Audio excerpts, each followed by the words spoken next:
Girlfriend আছে কার কার দেখি হাত তোলো। মাশাআল্লাহ, সাহস আছে ওদের, বুকের পাটা আছে। হাত নামা বেটা। এই গার্লফ্রেন্ড বয়ফ্রেন্ডের সাথে আমাদের কোনো সম্পর্ক, আমরা বিয়ে করব। কি করব? বিয়ে করব। চেয়ারম্যান সাহেব বিয়ে করাই দিন এগুলোরে, আপনার দায়িত্বে দিয়ে গেলাম। এই গার্লফ্রেন্ড বয়ফ্রেন্ড এগুলো ইসলামের কালচার নয়। বিয়ের চেয়ে ভালো কাজ পৃথিবীতে হতে পারে। বিয়ে করতে গেলে বাপে বলে আগে নিজের পায়ে দাঁড়া।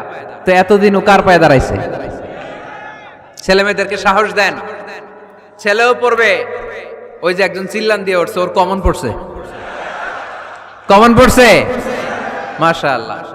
গার্ডিয়ানরা যারা আছেন ওদের দুঃখ কষ্ট একটু বুঝছেন আপনারা, মিলাই দিয়েন ওদেরকে, বিয়ের পিড়িতে বসায় দিয়েন। বিয়েতে কল্যাণ, বিয়েতে বরকত। বিয়ের মতো ভালো কাজ হতে পারে না। সব নবীরা বিয়ে করেছেন। আর নিকাহ মিন সুন্নতি, বিয়ে আমার সুন্নাত। ফামান রাগিবা আন সুন্নতি ফালাইসা মিন্নি, যে আমার সুন্নতকে ভালোবাসে না সে আমার উম্মত হতে পারে না। বিয়েটাকে সহজ করে দেন। যেই সমাজে বিয়ে সহজ ওই সমাজে জিনা কঠিন, তাই না? যেই সমাজে জিনা সহজ ওই সমাজে বিয়ে কঠিন। আমাদের সমাজে জিনা করা সহজ, বিয়ে করতে লাগে 10 লাখ, জিনা করতে লাগে 1000। ঠিক কি না? 10 লাখ টাকা ছাড়া বিয়ে করা যায় না। এটা লাগবে, ওইটা লাগবে, এই দাও, ওই দাও, মোহর দাও, বিশাল অঙ্কের মোহর। 10 লক্ষ টাকা ধার্য না করলে মেয়ে দিবে না। এরকম আছে না নাই? না, এগুলো আসলে ইসলামিক কালচার না। ছেলের বাবা মেয়ের বাবা উভয়কে আমি বলি বিয়েটা সহজ করে দেন, সহজ করে দেন।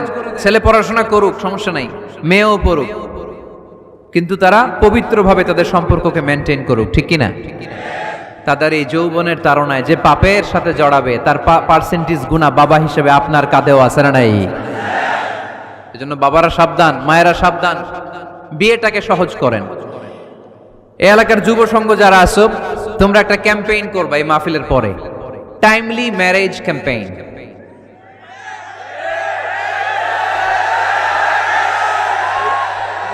Timely marriage campaign. সময় মতো বিয়ে দিতে হবে, দেরি করা যাবে। বাপ মা বুঝে না, একজনকে হুজুর আব্বাই বুঝে না। গার্ডিয়ান যারা আছেন একটু সদয় হন। ওরা যে পাপের সাথে, পাপের রাস্তা যে ওরা চিনে যাচ্ছে, পাপের পথে যে জড়িয়ে যাচ্ছে, আল্লাহর সুপ্রিম কোর্টের কাঠগড়ায় আসামি করে আল্লাহ সেদিন আপনারে দাঁড় করাবে। আল্লাযীনা হুম লিফুরুজিহিম হাফিজুন, দে গার্ড देयर প্রাইভেটস। মুকদ্দামাতুল হারামে হারাম, এট এ গ্ল্যান্স। একটা নারীর দিকে চোখ পড়ে যাওয়া এটা হারাম না, কিন্তু এই চোখ পড়ার কারণে এটা জেনার দিকে নিয়ে যাবে, এজন্য এটাকেও হারাম করেছে কে? মুকদ্দামাতুল হারামে হারাম। এই নজরটা বড় খারাপ। আর নাযার সাহামুন মাসমুমুন মিন সিহামি ইবলিস। এই নজর হচ্ছে শয়তানের বিষ মাখানো তীরের মধ্য থেকে একটা ভয়ঙ্কর তীর। এই তীর দিয়ে শয়তান যুবক আর যুবতীদেরকে কাবু করে ফেলে। আমরা শয়তানের হাতে ধরা দিতে চাই না, আমরা বিয়ের মতো পবিত্র বন্ধনে আবদ্ধ হতে চাই। ঠিক কি না?